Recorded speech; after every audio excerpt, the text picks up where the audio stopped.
Tatălui și al Fiului și al Sfântului Duh, preacuvioase Părinte, preacuvioase Maici și iubiți frați și surori din biserica de acasă, din biserica din casă. În săptămâna a 5-a Apostolului Mare, în această zi de miercuri seara, am săvârșit denia canonului Sfântului Andrei Critianul.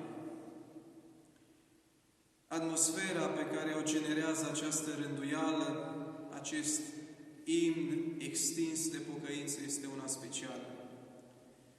Și aș zice că am putea să considerăm această slujbă, noi de aici și dumneavoastră, de la casele dumneavoastră, drept o spovedanie personală înaintea lui Dumnezeu.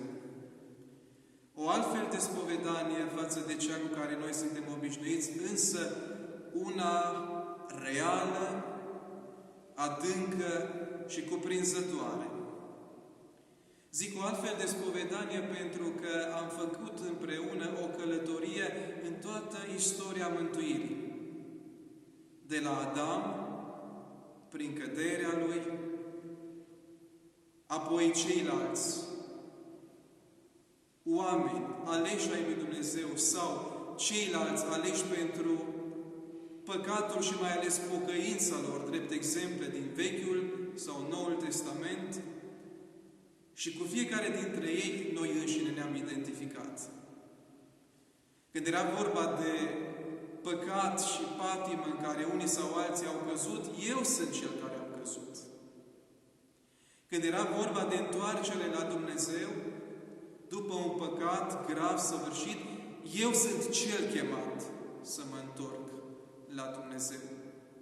Toată această istorie a mântuirii se întâmplă ca și când ar fi doar un singur om. Nu este vorba doar de Adam, nu este vorba doar de Eva, nu este vorba doar de Iacov, de Edom, de David, de Solomon, de Iov, de Sfântul Pavel, de tâlharul cel de-a dreapta sau tâlharul cel de-a stânga, ci în toate aceste personaje sunt eu. Pentru că eu, ai doma acestora, am săvârșit păcatul, ba mai mult decât atât, păcatul lor este păcatul meu. Păcatul lumii este păcatul meu. Și atunci eu sunt cel care cer iertare pentru păcatele mele.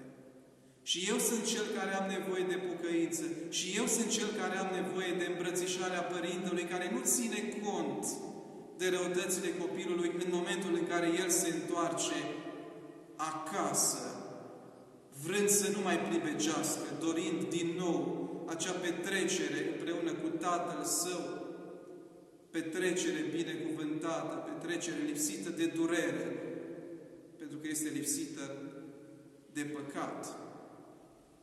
Așadar, eu sunt cel care mă spovedesc înaintea lui Dumnezeu. Și avem această șansă deosebită în toată această perioadă și în mod special în această seară. Șansă pe care ne-o dă încă o dată Domnul Hristos, având în vedere vremurile grele în care noi trăim și mulți dintre noi, neputând, cei mai mulți neajungând să ne spovedim așa cum era firesc și să primim trupul și sângele Său. Dar în această seară, noi toți, cei care am slujit și dumneavoastră, cei care v-ați rugat împreună cu noi în biserica de acasă, ați avut și am avut această șansă să ne spovedim. Eu sunt, Doamne, cel care am nevoie de iertare. S-a întâmplat în această seară un lucru care este la capătul opus al mentalității omului căzut și aș zice și al mentalității omului din zilele noastre, de acum. Pentru că dacă toți parcurgem aceste momente dificile, ne este foarte la îndemână o atitudine. Atitudine de a găsi vinovați în ceilalți, în cel de lângă mine, în cei care ne conduc, în cei care sunt în spitale, în cei care vin din străinătate, în cei care și mai puțin în mine. Slujba, rânduiala din această seară ne arată că ordinea lui Dumnezeu, că metodologia lui Dumnezeu este alta. este alta și dovedită ca lucrătoare. Nu e cazul, nu mai este momentul să mai găsim vinovați, pentru că și în istoria în care noi am călătorit în această seară, mai toți au găsit vinovați în ceilalți. Dacă ne gândim de la Adam încoace, Eva, toți găseau vinovați în afară, mai puțin în ei înșiși. Și celelalte personaje. Nu mai este cazul, nu mai este timpul pentru a găsi vinovați în afară. Chemarea pe care ne-o face astăzi Domnul Hristos este aceea de a ne considera noi vinovați pentru toate răutățile care se întâmplă în această lume. Încă o dată zic, păcatul lumii este păcatul meu.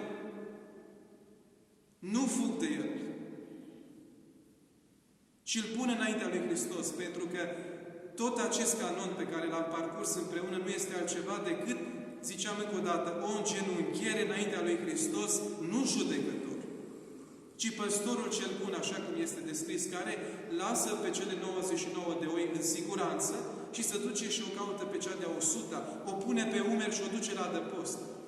Înaintea lui stăm și ne mărturisim păcatul. Este momentul în care noi toți, de la cel mai mare până la cel mai mic, să plecăm genunchii și să ne mărturisim păcatele. Zic încă o dată, păcatele ca și un singur păcat.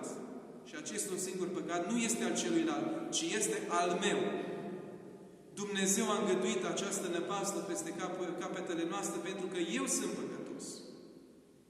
Dar am nădejde, pentru că El a zis că cine va veni la El nu-l va scoate afară. Cu această nădejde am fost și noi în această seară la rugăciune. Că nu ne va scoate afară Dumnezeu dacă vom pleca genunchi înaintea Lui și îi vom cere iertare pentru păcatele noastre, pentru nelegiuirile noastre, pentru negrija noastră, pentru insensibilitatea, pentru bădărănia, pentru toate răutățile pe care le-am făcut în decursul timpului.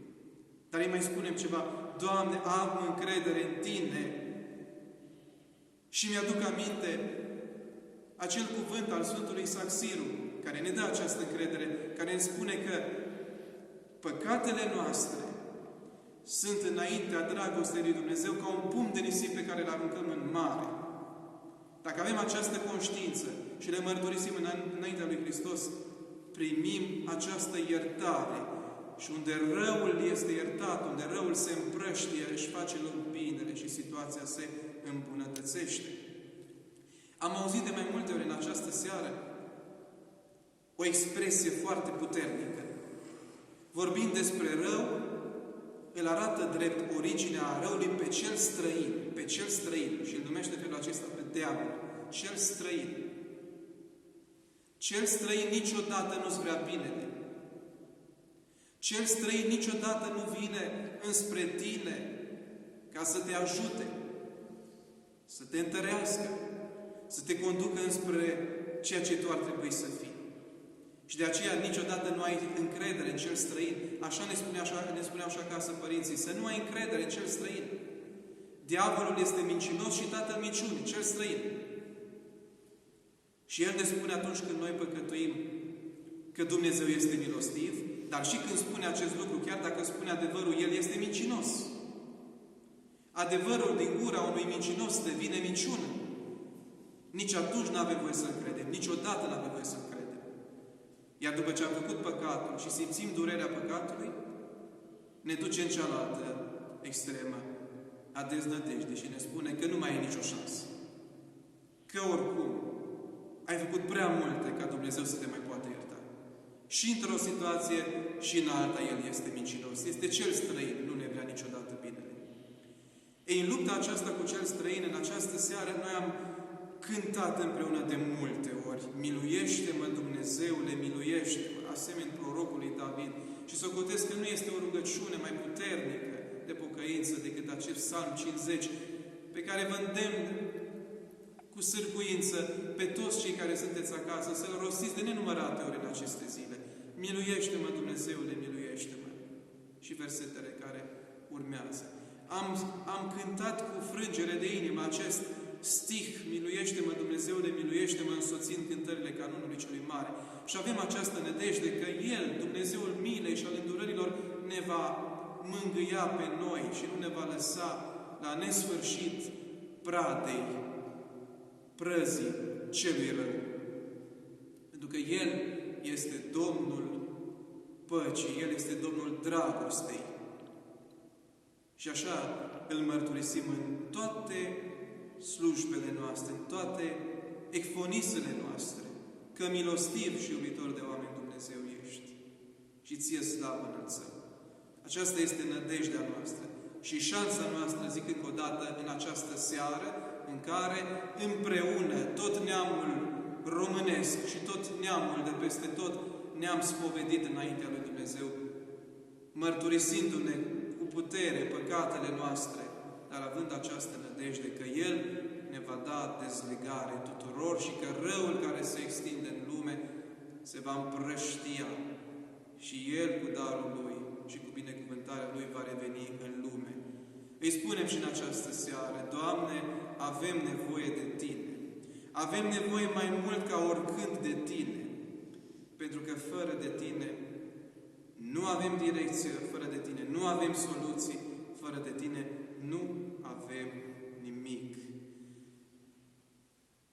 Aș zice că aceste timpuri profetice, în sensul de intense, de șansă pe care ne-o dă Dumnezeu, să ne apropiem mai tare de El, ne oferă în același timp chemarea, posibilitatea de a-L chema mai adânc pe El. Și m-aș folosi în această chemare de cuvintele Sfântului Ioan Evanghelistul din ultima carte a Sfintei Scripturi, din Apocalipsă, prin care îl cheamă pe Domnul și zice: Vino, Doamne, acum vino, Doamne, și în viața noastră. Îl rugăm pe Domnul Hristos, care și în această seară ne-a mângâiat cu această slujbă, să vă ocrotească pe toți cei care sunteți acasă, să vă îmbrățișeze, să vă mângâie și să vă întărească în toată această luptă pe care noi toți, Biserica lui Hristos, o avem de dus